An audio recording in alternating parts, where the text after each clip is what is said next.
आज आप सबके लिए सबसे बड़ी खबर तो ये है कि सरकार ने अब आंदोलनकारी किसानों की ज्यादातर शर्तें मान ली हैं, लेकिन किसान अब भी अपना आंदोलन वापस लेने के लिए तैयार नहीं है, क्योंकि ये आंदोलन किसानों को लेकर ना तो कभी था और ना कभी है। ये एक राजनीतिक और चुनावी आंदोलन बन गया है और ये बात हम आपको पहले दिन से बता रहे हैं। सरकार ने आज कौन कौन सी मांगें मान ली हैं और किसानों ने इसके बाद अपनी कौन सी नई शर्तें और लगा दी हैं ताकि यह आंदोलन ऐसे ही चलता रहे, इसके बारे में हम आपको बताएंगे। लेकिन उससे पहले एक और जरूरी खबर है आपके लिए और वो है ओमिक्रॉन के बारे में, क्योंकि कोरोना का यह नया रूप बिल्कुल आपके सिर पर खड़ा हुआ है। किसानों की बात तो बाद में भी हो जाएगी, लेकिन ओमिक्रॉन की बात बहुत जरूरी है। ओमिक्रॉन पर आज आपके लिए दो बड़े अपडेट्स हैं। पहला यह कि ब्रिटेन के स्वास्थ्य मंत्री ने यह कहा है कि वहां पर ओमिक्रॉन का कम्युनिटी ट्रांसमिशन शुरू हो चुका है, और दूसरा अपडेट यह कि हांगकांग में एक शुरुआती जांच हुई है जिसमें यह पता चला कि ओमिक्रॉन हवा में डेल्टा के मुकाबले ज्यादा देर तक रहता है और यह हवा से भी फैल सकता है। भारत का अपडेट यह है कि यहां पर आज ओमिक्रॉन का कोई नया मामला नहीं आया है और अब भी पूरे देश में ओमिक्रॉन के सिर्फ 23 मामले हैं। इसलिए आपको डरने की नहीं बल्कि सावधान रहने की जरूरत है, और यह हमारा कर्तव्य है कि हम आपको हर रोज नई जानकारी देकर, सच बताकर सावधान करते रहें। हालांकि आज हांगकांग से एक ऐसी खबर आई जिसने पूरी दुनिया को चिंता में डाल दिया है। हांगकांग की स्वास्थ्य एजेंसियों ने यह बताया कि कोरोना का नया वेरिएंट हवा के जरिए बहुत तेजी से फैल रहा है, जिसकी वजह से वहां संक्रमण के मामले लगातार बढ़ रहे हैं। नवंबर महीने में हांगकांग में दूसरे देशों से आए 2 यात्रियों को एक होटल में तय नियमों के तहत क्वारंटीन में रखा गया। जब इन दोनों यात्रियों के सैंपल्स की जीनोम सीक्वेंसिंग हुई तो यह पता चला कि इनमें से एक व्यक्ति कोरोना के इस नए वेरिएंट से संक्रमित है, जिसे आप ओमिक्रॉन कहते हैं। हालांकि इस व्यक्ति में वायरस के कोई लक्षण नहीं थे, इसलिए उसे क्वारंटीन में ही रखा गया और वहीं उसका इलाज किया गया। अस्पताल जाने की जरूरत नहीं पड़ी। कुछ दिनों के बाद जब फिर से इन दोनों यात्रियों का टेस्ट हुआ तो पता चला कि दूसरा यात्री भी ओमिक्रॉन से ही संक्रमित हो गया है। हैरानी की बात यह है कि होटल में कभी भी इन दोनों लोगों के बीच में कोई संपर्क हुआ ही नहीं था। ये अपने कमरे से 1 मिनट के लिए भी बाहर नहीं गए। इनके कमरे के जो दरवाजे थे वो पूरे 24 घंटे बंद रहते थे और सिर्फ खाना और दवाई लाने के समय ही ये दरवाजे कमरे के खुलते थे, और डॉक्टरों का मानना है कि इसी दौरान ये वायरस हवा के जरिए एक कमरे से दूसरे कमरे में पहुंच गया।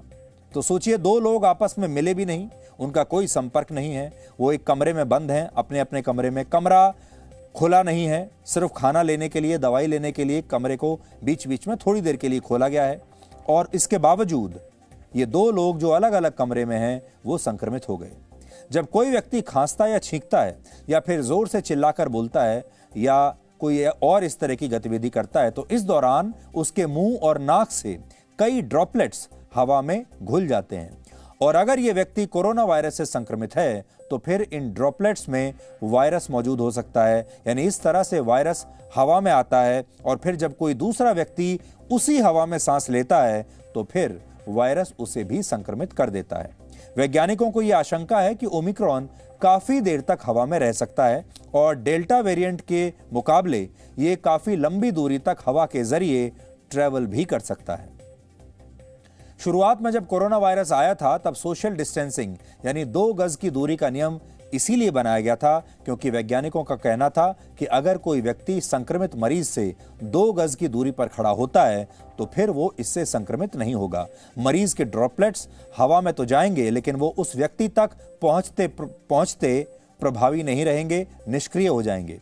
लेकिन अब नई स्टडी ये कह रही है कि अगर किसी एक कमरे में 5 लोग मौजूद हैं या 10 लोग मौजूद हैं और सभी एक दूसरे से 2 गज की दूरी पर खड़े हुए भी हैं तो भी उनमें से एक व्यक्ति अगर कोरोना से संक्रमित है तो सभी लोगों पर यह वायरस हमला कर सकता है। इसका मतलब यह हुआ कि अगर मान लीजिए आप एक ही होटल में हैं, एक ही हॉल में हैं या किसी इंडोर जगह पर हैं और वहां पर अगर एक व्यक्ति भी ओमिक्रॉन से संक्रमित है और आप चाहे उससे काफी दूर भी खड़े हुए हैं तो भी आपको संक्रमण हो सकता है।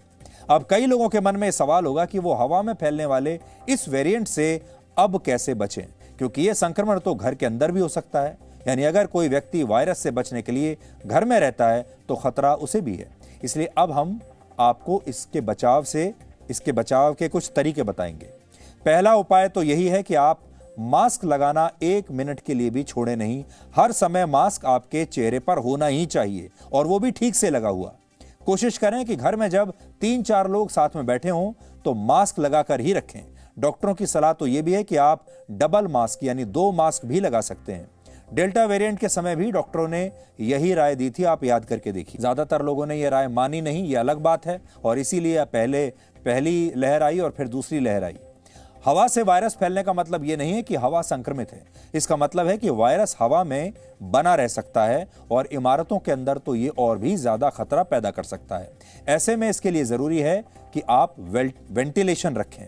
वेंटिलेशन यानी ये दूसरा उपाय है, घर के खिड़की और दरवाजे खुले रखें। ऐसा करके आप इस खतरे को कम कर सकते हैं। ओमिक्रॉन से जुड़े 3 जरूरी अपडेट्स भी आज आपके लिए जरूरी हैं। पहला ये कि ऐसे लोग भी इस वेरिएंट से आसानी से संक्रमित हो रहे हैं जिन्होंने वैक्सीन की या तो दोनों डोज लगवाई हैं या जो दोनों डोज के बाद बूस्टर डोज भी लगवा चुके थे। तो 2 डोज तो छोड़िए, जिन्होंने बूस्टर तीसरी डोज भी लगवा ली उन्हें भी संक्रमण हो गया। इजराइल में ओमिक्रॉन के अब तक जितने भी मामले मिले हैं उनमें से 50% से ज्यादा मरीज ऐसे हैं जो वैक्सीन की बूस्टर डोज भी लगवा चुके थे। इसलिए वैक्सीन के एफिकेसी रेट पर भी सवाल उठ रहा है कि वैक्सीन इस नए ओमिक्रॉन पर कितना प्रभावी है, उस पर सवाल उठ रहे हैं। दूसरा यह कि अब लगभग ये स्पष्ट हो चुका है कि ओमिक्रॉन डेल्टा वेरिएंट की तुलना में ज्यादा संक्रामक है, तेजी से फैलता है, और इसे आप दक्षिण अफ्रीका के इस उदाहरण से समझिए।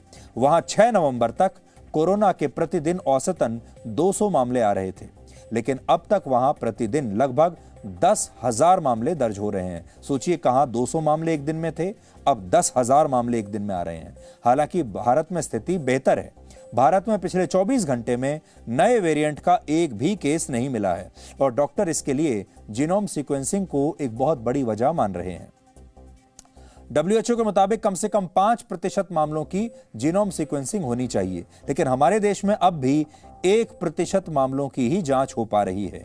इस वेरिएंट को लेकर सबसे बड़ी चुनौती यह है कि RT-PCR टेस्ट ये बताने में कई बार सक्षम नहीं होता कि मरीज ओमिक्रॉन वेरिएंट से संक्रमित हुआ है या फिर पुराने वेरिएंट से संक्रमित है। इसका पता केवल सैंपल्स की जीनोम सीक्वेंसिंग से ही लगाया जा सकता है और यह प्रक्रिया जटिल और लंबी होने की वजह से भारत में ओमिक्रॉन के मामले धीरे धीरे बढ़ रहे हैं, लेकिन असली संख्या इससे कहीं ज्यादा हो सकती है। इसलिए जब हम आपको ये कहते हैं कि पिछले 24 घंटों में कोई नया मामला नहीं आया, तो इसका मतलब ये नहीं है कि ओमिक्रॉन देश में नहीं है। इसका मतलब ये है कि अभी हम उसे पकड़ नहीं पाए हैं और जीनोम सीक्वेंसिंग इतनी कम हो रही है हमारे देश में कि मामले भी उतनी धीरे धीरे आएंगे। आपको याद होगा, जब पहली लहर आई थी तो मामले शुरुआत में बहुत कम थे। वो इसलिए क्योंकि टेस्टिंग भी कम हो रही थी। तो जब टेस्टिंग कम होगी तो मामले भी कम ही आएंगे, और जैसे जैसे टेस्टिंग बढ़ रही थी कोविड की, वैसे वैसे जो केसेस थे उनकी संख्या भी बढ़ती चली गई। इस बार भी हो सकता है यही हो। तीसरा अपडेट यह है कि कई देशों में यह संक्रमण अब कम्युनिटी ट्रांसमिशन की स्टेज पर पहुंच गया है, यानी इन देशों में ऐसे लोग भी इस नए वेरिएंट से संक्रमित हो रहे हैं जिनकी कोई ट्रैवल हिस्ट्री नहीं है, जो विदेश कभी गए नहीं, जो एयरपोर्ट पर भी नहीं गए। ब्रिटेन के हेल्थ सेक्रेटरी साजिद जाविद ने इस बात को स्वीकार किया है कि ओमिक्रॉन की वजह से वहां पिछले एक दिन में कोरोना के 50% मामले बढ़ गए हैं। The Omicron variant is continuing to spread here and around the world. According to the latest data, there are now 261 confirmed cases in England, 71 in Scotland, and 4 in Wales, bringing the total number of confirmed cases across the UK to 336. This includes cases with no links to international travel, so we can conclude that there is now community transmission across multiple regions of England. तो देख लीजिए कि Britain के स्वास्थ्य मंत्री अब खुद ये कह रहे हैं कि वहां पर कम्युनिटी ट्रांसमिशन शुरू हो चुका है ओमिक्रॉन का।